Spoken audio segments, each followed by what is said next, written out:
صلاۃ و سلام علیک یا رسول اللہ اللہم صلی علی سیدنا مولانا محمد وعلی آل محمد مبارک وسلم صلاۃ و سلام علیک یا رسول اللہ اللہم صلی علی سیدنا مولانا محمد وعلی آل محمد مبارک وسلم صلاۃ و سلام علیک یا رسول اللہ صلی اللہ تعالی علیہ وسلم. تو ہاں آنکھ دیکھی نہیں دل ہے پہچانتا، قبر میں آئیں گے جب میرے مصطفیٰ، اٹھ کے کہہ دوں گا با احترام تم پہ لاکھوں درود اور سلام. تو عظیم تحفہ ہے کیا نہیں موت، یہ سمجھ لو. سب سے عظیم نعمت ہے موت، یہ اللہ نے ہمیں عطا کی ہے. تو اب یہاں شاعر آگے فرماتا ہے حجی حضرات جب حج پر جا رہے ہیں کہ مار ڈالو یا مجھ کو زہر دو،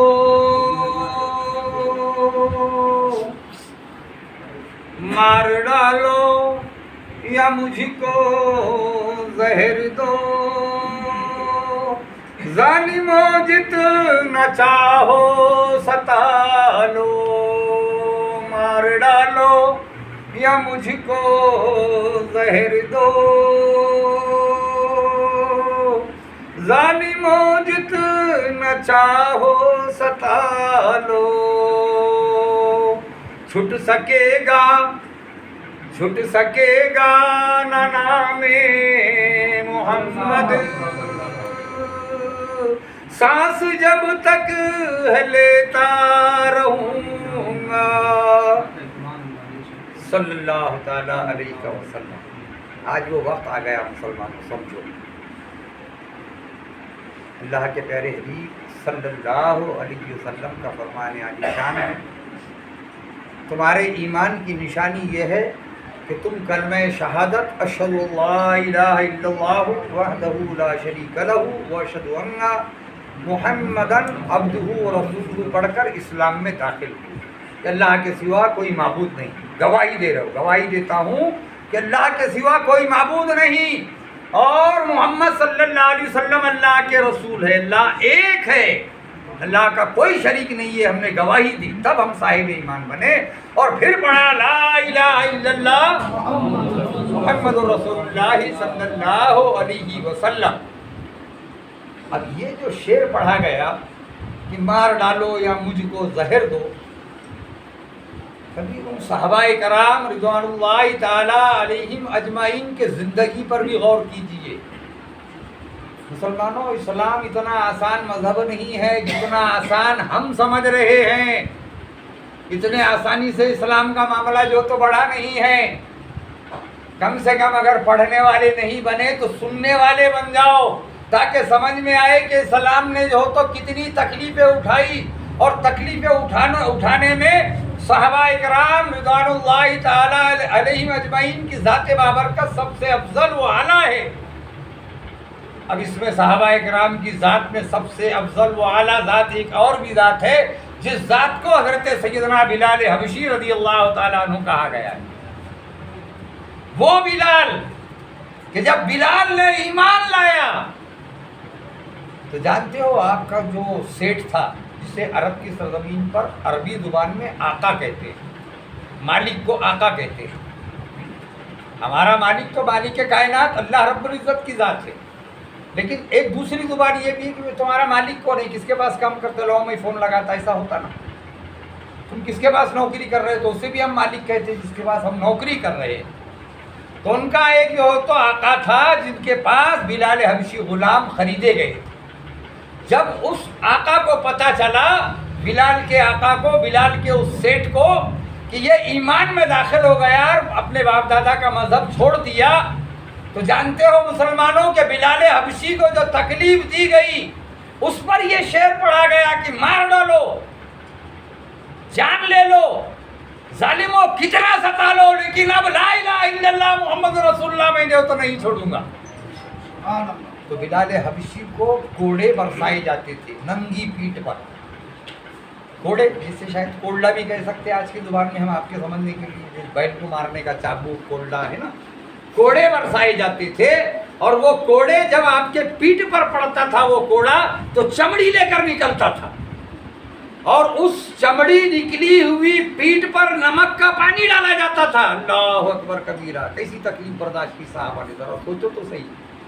اور نمک کا پانی چھڑک کر ریگستان کی اس عرب کی سرزمین پر جو ریتی کی زمین ہے اس پر اس ننگی پیٹھ پر پانی جو تو نمک کا چھڑک کر اس ریتی پر لٹایا جاتا تھا اور سینے پر گرم گرم چٹان رکھ دی جاتی تھی پتھر کی اور کہا جاتا تھا کہ چھوڑ دے محمد رسول اللہ صلی اللہ علیہ وسلم کا نام لینا اور اپنے باپ دادا کے ایمان پر قائم ہو جا.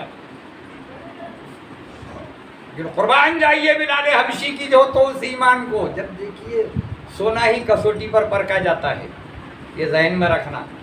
آپ سونے کی انگوٹھی اگر سونار کے پاس لے کر جاؤ گے تو وہ اسے جلا جلا کر دیکھے گا، اور کسی بھنگار والے کی دکان پر ایک لوہے کا ٹکڑا لے جا کر دو گے نا، وہ اسے جلائے گا نہیں، ہاتھ میں لے گا، گن کے دیکھے گا یا اندازہ دیکھ لیں گا کہ 1 کلو کا ہے، 10 روپے کلو میں جو تو بھنگار لے رہا ہوں، وہ اٹھائیں گا پھینک دیں گا اور 10 روپے تمہارے ہاتھ میں دے دیں گا، ایک کونے میں پھینک دیں گا بھنگار کے اس میں، اس کے 10 روپے. لیکن جب سونا بیچنے جاؤ گے تو سونار جو تو اسے بھٹی میں تپائے گا، اور جب بھٹی میں تپائے گا جلائے گا دیکھے گا کہ ہاں یہ اپنا پیلا پن چھوڑنے کے لیے تیار نہیں ہے، واقعی میں یہ سونا ہے، تو سونا ہی کسوٹی پر پرکھا جاتا ہے، اسے ہی آگ میں جلایا جاتا ہے. اب بلال حبشی کو بھی تو کیسا جلایا جا رہا تھا، کوڑے مار کر چمڑی نکلی، اس پر نمک کا پانی ڈال دیا، اسے ریتی پر لٹا دیا گیا، ننگی پیٹھ سینے پر جو تو پتھر رکھ دیا گیا. تو بلال حبشی کہتے ہیں ظالمو جتنا چاہو ستا لو، لیکن اب نام محمد صلی اللہ علیہ وسلم چھٹ نہیں سکتا مجھ سے. تو دنیا نے دیکھا کہ بلال حبشی کا وہ مقام ہوا. دنیا کے اس ظالم حکمرانوں سے اور دنیا کے اس ظلم اور تشدد سے اپنے آپ کو اکیلا مت سمجھنا. اللہ جس کے ساتھ ہوتا ہے اس کا نام اللہ تعالیٰ بلندی پر پہنچاتا ہے. ہم نے دیکھا، احادیث کریمہ گواہ ہے، تاریخ گواہ ہے کہ جب بلال حبشی کو اذان دینے کی باری آئی، اعلیٰ حضرت امام اہل سنت مولانا شاہ احمد رضا خان قادری فاضل بریلوی علیہ رحمہ فرماتے ہیں حاجیو آؤ شہنشاہ کا روزہ دیکھو. حج کا مہینہ چل رہا ہے، کیا فرماتے ہیں احمد رضا خان قادری فاضل بریلوی علیہ رحمہ کہ حاجیو آؤ شہنشاہ کا روزہ دیکھو. کعبہ تو دیکھ چکے، کعبے کا کعبہ دیکھو. کعبہ اللہ کا گھر ہے، اور یہاں عاشق رسول امام اہل سنت مولانا شاہ احمد رضا خان قادری رحمۃ اللہ علیہ فرماتے ہیں کہ کعبے کا کعبہ یعنی مدینہ آ کر دیکھ لو، یہ کعبے کا کعبہ ہے. وہ کیسے؟ بہت لمبی بات ہو جاتی ہے، اتنی لمبی نہیں کروں گا. وہ ایسے کہ جب باری آئی کعبے میں اذان دینے کی، مدینے سے ہجرت فرما رہے ہیں، مختصر کروں گا، مدینے سے ہجرت فرما رہے ہیں، صحابہ ہے، بلال حبشی ہے ساتھ میں، اور تاجدار دو عالم صلی اللہ علیہ وسلم ہے، جس کے لیے قرآن مقدس میں ارشاد باری تعالیٰ ہے. ہمارے آقا صلی اللہ علیہ وسلم کے لیے اللہ رب العزت نے قرآن مقدس میں ارشاد فرمایا، دوسرا پارہ ہے سورہ بقرہ، اور دوسرے پارے کے پہلے ہی پیج پر، پہلے ہی ورق پر ہے قَدْ نَرَىٰ تَقَلُّبَ وَجْهِكَ فِي السَّمَاءِ فَلَنُوَلِّيَنَّكَ قِبْلَةً تَرْضَاهَا. کعبہ بدل دیا جائے گا. اے حبیب، اگر تمہاری نیت ہے کہ مسجد اقصیٰ کی طرف نماز نہ ہو، کہو تو کعبہ بدل دیا جائے گا. حالت نماز میں جو تو سر کعبے کی طرف کر دیا گیا. وہ نماز اثر تھی جسے 2 قبلے والی مسجد کہا جاتا ہے، ذو القبلتین، جو مدینہ المنورہ کے قریب میں ہے. وہاں پر جو تو آپ نماز ادا کر رہے تھے، آپ کا سر مبارک کعبے کی طرف پھیر دیا گیا حالت نماز. 2 رکعت نماز بیت المقدس یعنی مسجد اقصیٰ کی طرف ہوئی، اور پھر آخری 2 رکعت آپ نے کعبے کی طرف نماز ادا کی. یعنی ہمارے آقا صلی اللہ علیہ وسلم کی پسند کعبہ تھا کہ اللہ اس بیت اللہ کو کعبہ بنا دے جسے میں پسند کرتا ہوں. اس کعبے کا کعبہ محمد رسول اللہ صلی اللہ علیہ وسلم کی ذات بابرکت. اب ہوا یہ کہ بلال حبشی اتنے پرکھے گئے، اتنی تکلیف دی گئی. تکلیفوں سے نہ گھبرانا مسلمانوں، تکلیفوں سے گھبرانا ہمارا شیوا نہیں ہے. ظلم اور تشدد سے گھبرانا صاحب ایمان کا شیوا نہیں ہے. کسی شاعر نے فرمایا کہ لبوں پر شکوے رنج و علم لایا نہیں کرتے، زبان پر شکوے رنج و علم لایا نہیں کرتے، اور نبی کا نام لیوا غم سے گھبرایا نہیں کرتے۔ ہم نبی کے نام لیوا ہے، ہم سب نبی کے نام لیوا ہے، غم سے گھبرانا ہمارا شیوا نہیں ہے۔ بلال حبشی سے سیکھ لو، اور پوچھو بلال حبشی سے جو غلام تھا اس کا کیا مقام ہوا۔ اب خانہ کعبہ میں پہنچا یہ قافلہ صحابہ کرام رضوان اللہ تعالی علیہم اجمعین کا، اور جب وہاں پہنچتے ہیں راستے میں ہمارے آقا صلی اللہ علیہ وسلم نے جس رخ پر اذان دینے کے لیے کہا تھا، مدینے سے مکہ جا رہے تھے نا، اس رخ پر بلال حبشی کھڑے ہو کر اذان پکارتے تھے، یعنی کعبے کی طرف رخ کر کے۔ اب جب کعبے میں پہنچتے ہیں تو بلال حبشی کہتے ہیں فدا کعبی و امی یا رسول اللہ صلی اللہ علیہ وسلم، جب تک کہ ہمارے ماں باپ، ہم، ہماری مال، ہماری اولاد تاجدار دو عالم صلی اللہ علیہ وسلم کی ذات بابرکت پر قربان نہیں ہے، تب تک کہ ہم صاحب ایمان نہیں ہے۔ یہ بلال سے سیکھ لو۔ بلال نے پوچھا کہ یا رسول اللہ صلی اللہ علیہ وسلم اب کس رخ پر اذان پکاروں؟ حاجی حضرات اور عمرہ کو جانے والے حضرات دیکھتے کہ وہاں چاروں طرف نمازیں ہو رہی ہیں، بیچ میں کعبہ ہے، چاروں طرف سے نماز ادا ہو رہی ہے، ہوتی کہ نہیں ہوتی؟ بھائی بولو۔ جو حضرات کعبے میں گئے ہیں، جو عمرہ کو گئے، جو حج کو گئے، انہوں نے دیکھا کہ چاروں طرف سے وہاں نمازیں ہو رہی ہیں۔ اب کس رخ پر اذان دوں؟ مصطفیٰ جان رحمت صلی اللہ علیہ وسلم فرماتے ہیں جہاں میرے مصطفیٰ بیٹھے تھے وہاں منبر محراب رسول بنایا گیا، اس رخ پر یاد رکھو۔ اب مصطفیٰ جان رحمت صلی اللہ علیہ وسلم فرماتے ہیں اے بلال کعبے کی چھت پر چڑھ جاؤ۔ بغیر ورق کی باتیں نہیں ہیں، ورق کی باتیں ہیں، کتابوں کی باتیں ہیں۔ جو نہیں سمجھتے ان سے بھی پوچھ لینا کہ حقیقت ہے یہ بولے کہ صحیح ہے۔ جب صحیح ہے تو پھر مانتے کیوں نہیں؟ کیوں مسلمانوں کو گمراہ کیا جا رہا ہے؟ کیوں اہل ایمان کو گمراہ کیا جا رہا ہے؟ کیوں میرے مصطفیٰ کی شان بیان نہیں کی جا رہی ہے؟ جب تک کہ مصطفیٰ کی شان بیان نہیں ہوگی تب تک کہ تمہارے ایمان میں تازگی پیدا نہیں ہوگی۔ یاد رکھو مسلمانوں۔ اب مصطفیٰ جان رحمت صلی اللہ علیہ وسلم فرماتے ہیں بلال کعبے کی چھت پر چڑھ جاؤ۔ کیا مقام ملا؟ قرآن مقدس گواہ ہے، اللہ کا فرمان گواہ ہے، وہ تعز من تشاء و تذل من تشاء بیدک الخیر انک علی کل شیء قدیر۔ اب یہاں جو تو ہمیں پتہ چلا کہ اللہ اور اس کے پیارے حبیب صلی اللہ علیہ وسلم کے نام پر مر مٹنے والوں کو اللہ تعالیٰ کتنے اونچے مقام پر پہنچاتا ہے۔ بلال کعبے کی چھت پر چڑھ جاتے ہیں اور کعبے کی چھت پر چڑھ کر پھر اعلان کرتے ہیں کہ یا رسول اللہ صلی اللہ علیہ وسلم فدا کعبی ہوں، میں تو کیا میرے ماں باپ آپ پر قربان، اب کس رخ پر اذان پکاروں؟ کدھر اپنا چہرہ کروں؟ کدھر اپنا منہ کر کے اذان پکاروں؟ تو ہمارے آقا صلی اللہ علیہ وسلم فرماتے ہیں بلال جس طرف میں بیٹھا ہوں، جس طرف میں بیٹھا ہوں میرے طرف اپنا منہ کرو اور اذان پکارو۔ تو حاجیو آؤ شہنشاہ کا روضہ دیکھو، کعبہ تو دیکھ چکے، کعبے کا کعبہ دیکھو۔ یہ بلال حبشی کو یہ مقام جو ملا وہ اس لیے ملا مسلمانوں کہ ہر ظلم برداشت کیا۔ تو سب سے پیاری اذان بوبڑی زبان تھی۔